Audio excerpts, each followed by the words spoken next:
All right, we got another one. This is Goofy Horror Movies 2, bro.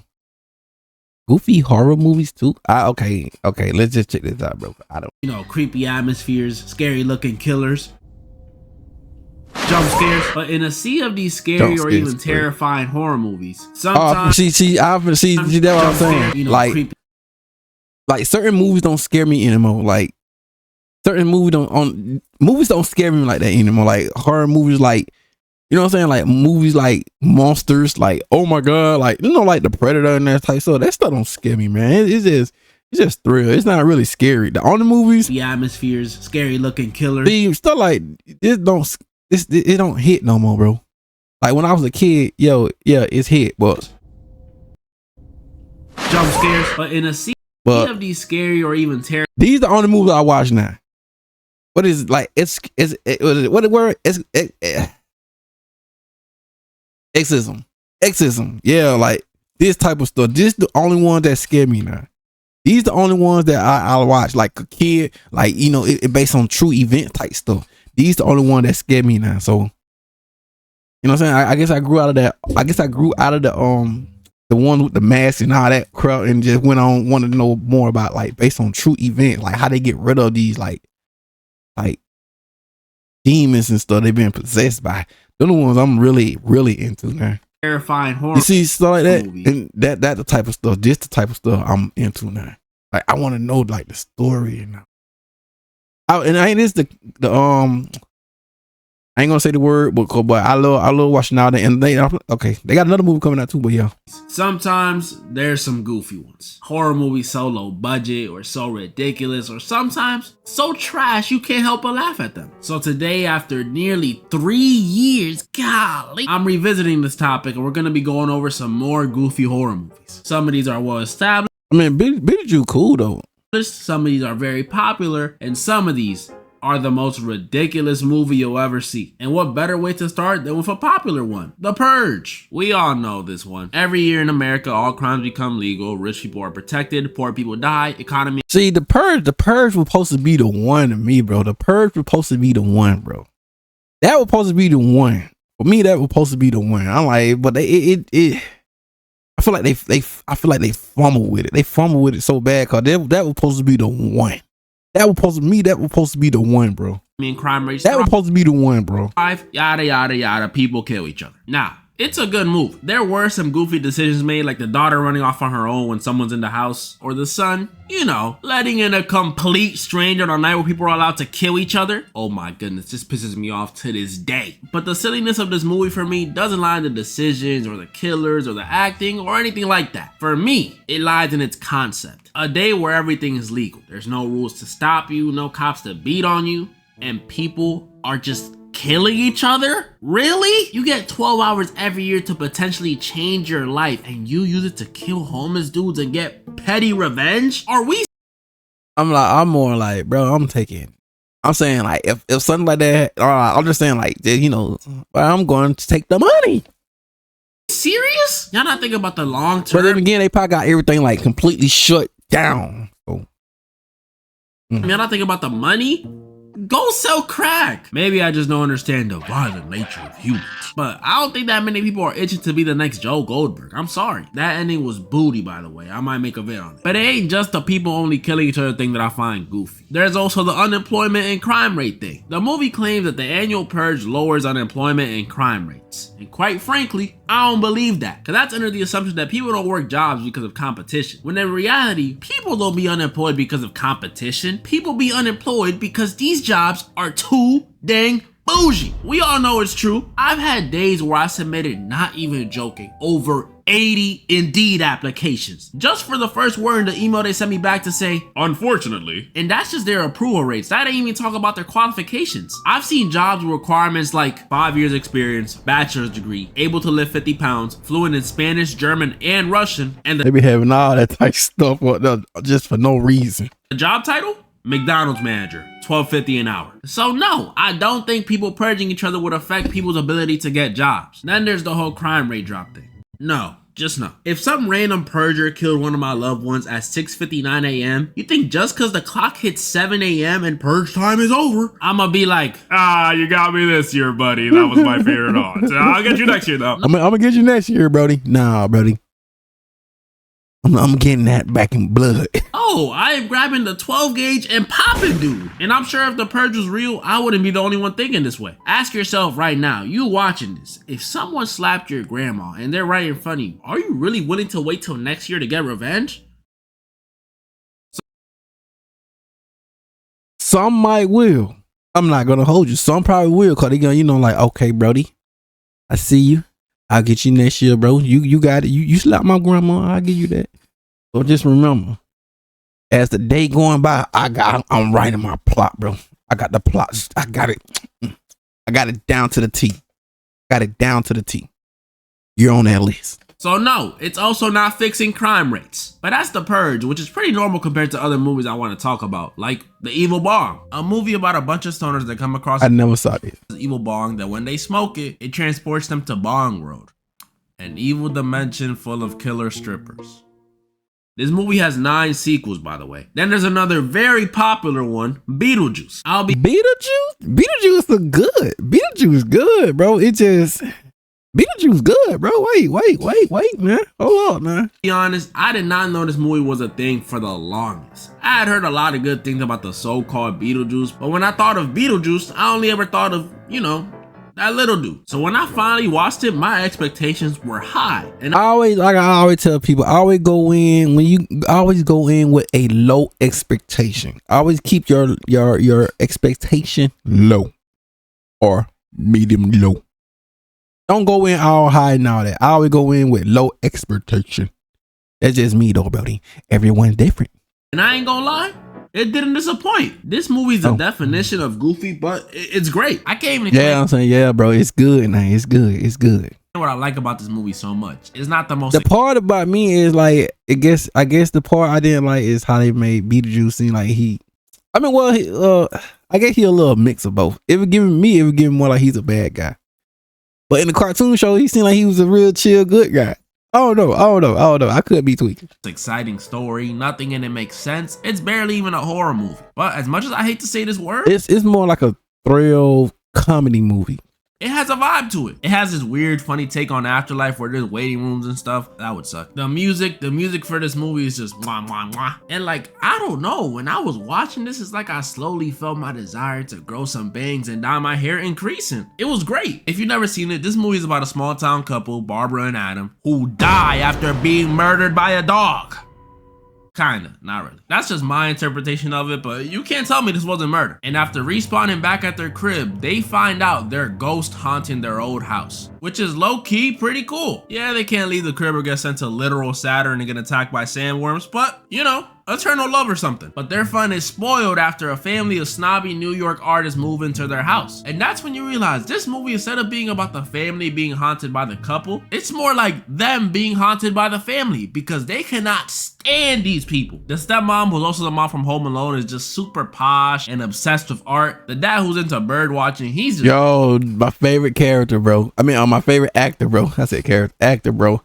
Bro, ever since I saw him on The Piss, Home Alone is just super posh and obsessed with art. The dad, bro, if y'all haven't watched The Piss, bro, my favorite movie, bro. The Piss is one of my favorite movies, bro. Bro, that thing got me want to go back checking it some more, bro. Oh my god, bro, let's go. Bird watching, he's just money hungry, and the dude who plays him in real life is into. Bro, he one of my favorite, bro. He played a good character, bro. I mean, well, he a good actor in that. The Piss, bro. If y'all seen The Piss, bro, y'all know what I'm talking about. Some disgusting stuff. And then the daughter, well, she's the only cool one. She can actually see the ghost couple, and best of all, she embodies the vibe this movie gives me. Just super goth, man. It's cool, but the couple was annoyed by this family so much, besides Lydia, they did everything in their power to scare them away. Ripped their own faces off, fake murder scenes, nothing worked. They even possessed them and made them throw it back. Might be my favorite scene. What? It's funny. But even that didn't work. It actually made things worse because these dudes decided it'd be a smart idea to make the ghost a tourist attraction, like a business. And I don't know about y'all, but I'm definitely going to that. Did you see how they was throwing it? With no other options left, like something straight out of The Exorcist, they looked to hire a specialist. But this wasn't just any specialist. This was Beetlejuice, not the little one. This dude is a moldy skin. Green. I just didn't see the only part I just see Beetlejuice, not the little one. This dude. I just didn't like how they I mean, I get it. They gotta make him look like he's like old and like messed up, but I just didn't. I don't know. It just didn't.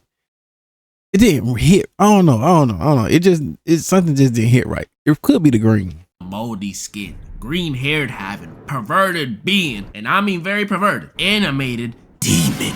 And even though he showed up halfway through the movie, this dude was definitely the star of the show. They summoned him after saying his name 3 times to help them scare out the family, but turns out Mr. Juice likes to do more than just scare people, because when he gets summoned, this dude starts trying to kill the family. That's called false advertising, Mr. Juice. Barbara eventually stops him, but it was too late. The damage was already done, and the only cool one in the house, Lydia, didn't trust the couple because she thought it was them that did it. I mean, they're ghosts. But don't worry, that wasn't the end for Mr. Juice yet. We see Lydia in her room looking all sad, looking all goth, wanting to not Holy hell. be living, until she goes to the attic and sees Mr. One and Only himself, Mr. Juice. She starts telling him about her problems and how much her parents suck and how she wishes she were dead. Yeah, mental health and stuff. How about you get me out of here? Mr. Juice promises he'll help Lydia with whatever she wants as long as she helps him. But before he can, the ghost couple come back. Where were they? You know, ghost stuff. They tell Lydia being dead doesn't make anything any easier, and it kind of sucks.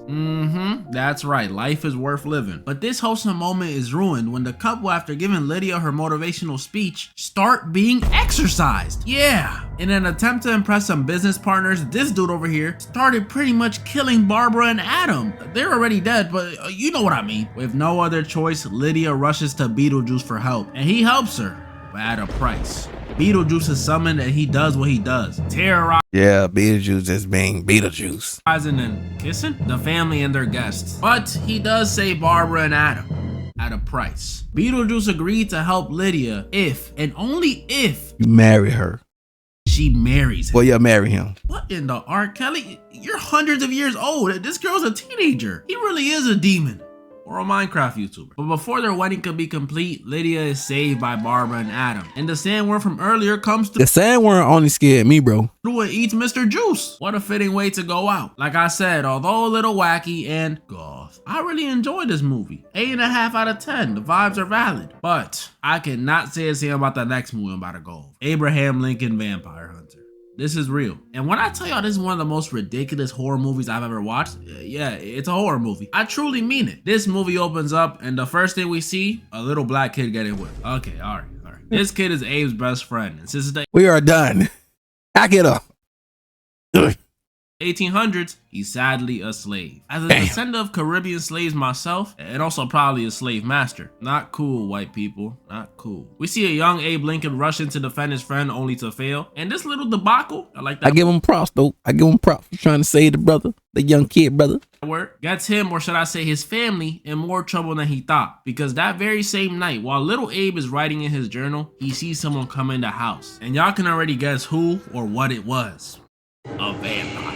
Which off the rip is how you know this didn't happen. Vampires are supposed to be welcome into your house. They can't just walk in like they own the place. This vampire, who was the same dude from earlier, was what started it all for Abe. Because after killing Abe's mama, R.I.P., Abe vows to get revenge on him. And this desire for justice is what starts Abe's vampire hunter journey. We see him get recruited. He gets a training arc where he can somehow chop down a whole tree in one swing and eventually kills hella vampires. But after finally getting revenge and reflecting and realizing this vampire thing is bigger than he ever thought, I'll get to that in a second, he comes to the conclusion that the only way he'll really make a change in the world is through politics. So then he becomes president. And here during his presidency is where we really see the absurdity of this movie. Because if you paid attention in US history, what war started during his presidency, class? That's right, the Civil War. And now follow-up question, who fought in that war? If you said the Union and the Confederacy, you're wrong. Because in this movie, instead of fighting against Southern slave owners, they fight against Southern slave owners who happen to be vampires. Yeah, the Confederate South in this movie is just roaming with vampires, which in my opinion is hilarious. Can you imagine being a black person in the 1800s and you get rolled up on by a racist Confederate vampire? I've come to suck your blood. Oh.